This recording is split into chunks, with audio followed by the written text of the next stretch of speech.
I got the cash in the bag, stadium packed. Born a rock star in this life, gonna live it up on the attack. Baby, I'm bad, I just wanna get caught up in this life. I'm crazy, I'm mad, doing no cap. Only God wants, so you better go live it up. Cash in the bag, stadium packed. Baby, I'm bad.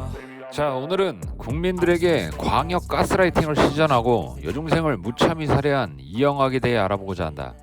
이름 전과 18범 이영학, 1982년 7월 26일생, 경상북도 영주 출생으로 새아버지, 어머니, 이남 1녀 중 막내로 태어났다. 가족관계는 아내 최모씨, 딸 이하연이 있으며 희소난치병인 거대 백악종을 앓았다.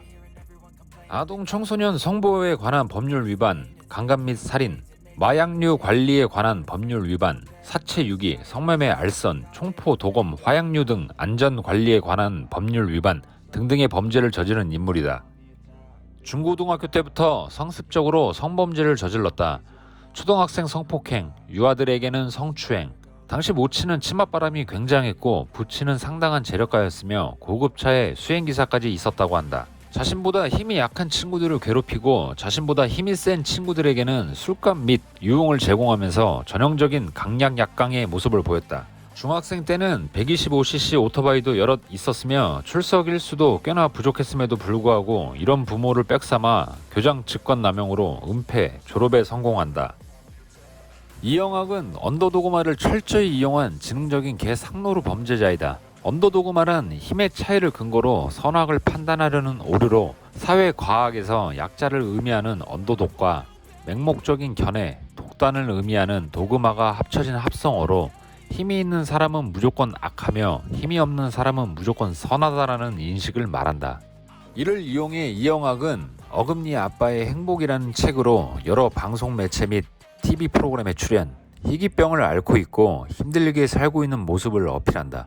자기 미화와 언론 플레이에 굉장히 능하였고 많은 국민들에게 동정심을 유발, 이를 악용해 수많은 범죄를 저질렀다. 이영학은 총포 소지 허가증을 갖고 있는 인간이다. 평소에도 차에 총기 3-4정을 소지하고 다녔으며 언제든 수틀리면 범죄를 저지를 준비가 되어 있었다. 참고로 이영학은 정신장애 2급 장애인이다. 이영학은 정신장애 2급 기초생활수급자로 2007년부터 매달 160만원씩 생계급여 및 장애수당을 챙겨 먹었다고 한다.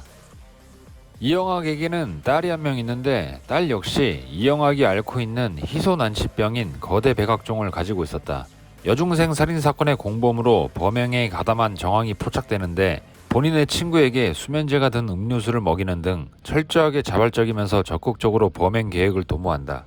당시 프로파일러들은 딸 이하연이 이영학에게 심리적 종속이 굉장히 강한 편이고 자식이 부모에게 가지는 애정을 넘어선 애착을 가진다고 봤다. 반대로 현재는 고인이 된 모친 최 씨에게는 딸이라고 보기 힘들 정도의 비정상적인 반응이었다고. 모친이 투신해서 숨졌을 때 시체를 눈앞에서 보고도 울지도 않고 태어나게 행동. 당시 주치의가 어머니 오늘은 안 오셨냐? 는 물음에 슬퍼하는 기색도 없이 자살했다.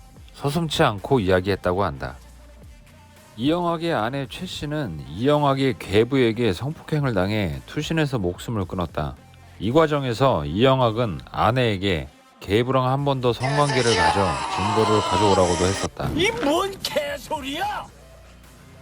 여중생 살인사건은 어금니 아빠 살인으로 알려졌으며 2017년 9월 30일 이하연의 친구 피해자 김씨가 실종된다. 피해자 부모는 딸이 귀가하지 않자 경찰에 실종 신고를 하였고 탐문 수사를 하던 경찰이 이하연과 피해자 김씨가 중랑구 망우동에 이영학의 집으로 들어가는 영상을 확인. 나오는 영상은 확인되지 않아 수사 후 2017년 10월 5일 이영학을 체포한다.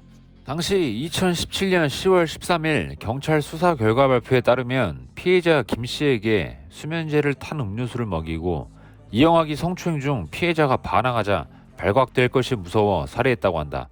1차 부검 시 성폭행 흔적이 발견되지 않았는데 이는 이영학이 성기능에 문제를 가지고 있었기 때문이다. 이에 성폭행이 아닌 자신의 성인용품을 사용하는 등 자신의 욕구를 채우기 위해 어린 소녀에게 상상도 못할 추악하고 흉악스러운 성범죄를 저질렀다고 한다. 이영학은 범행 후 진술하길 아내가 투신한 것 때문에 힘들어 자살 시도를 하려 했다. 본인이 마실 영양제에 약을 섞어 놓았는데 피해자 김씨가 먹고 쓰러지는 바람에 어쩔 줄 몰라 하다가 시신을 유기했다고 변명하였으나 1차 부검 결과 피해자에게서 폭행 흔적이 있었고 넥타이로 목을 졸라 살해한 것으로 보인다 발표. 이에 이영학의 주장은 구라임이 밝혀졌다. 이영학과 이하연은 범행 알리바이를 만들기 위해 치밀하게 움직였다. 이영학이 시신을 담은 캐리어를 트렁크에 실을 때도 이하연이 지켜보고 있는 영상이 남도록 계획했으며 딸 이하연은 아내 최씨의 영정사진을 안고 조수석에 탄다. 이영학은 아내를 추모하러 동해로 간다고 이야기하고 질질 짜면서 억울하다는 영상을 찍어 남긴다. 허나 영상 내용은 아내 죽음에 대한 변명들 뿐이었으며 횡설수설하면서 필터링 없이 아무 말이나 싸지르기 시작한다. 이 둘은 강원도 영월군 상동읍 덕구리 야산에 시신을 유기한다. 검찰은 2018년 1월 30일 1심 결심 공판에서 사형을 구형, 딸 이하연은 장기 7년, 단기 4년을 구형한다.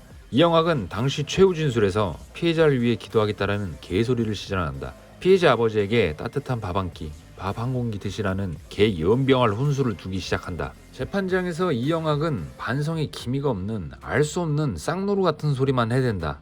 이에 재판부는 반성의 기미가 보이지 않다며 이 새끼는 사람이 아니고 교화 가능성이 1도 없는 새끼다. 사형을 시원하게 선고한다. 이하연은 구형보다 줄어 장기 6년, 단기 4년을 선고받았다. 허나 이영학은 반성을 하겠다는 건지 말겠다는 건지 항소를 시전한다.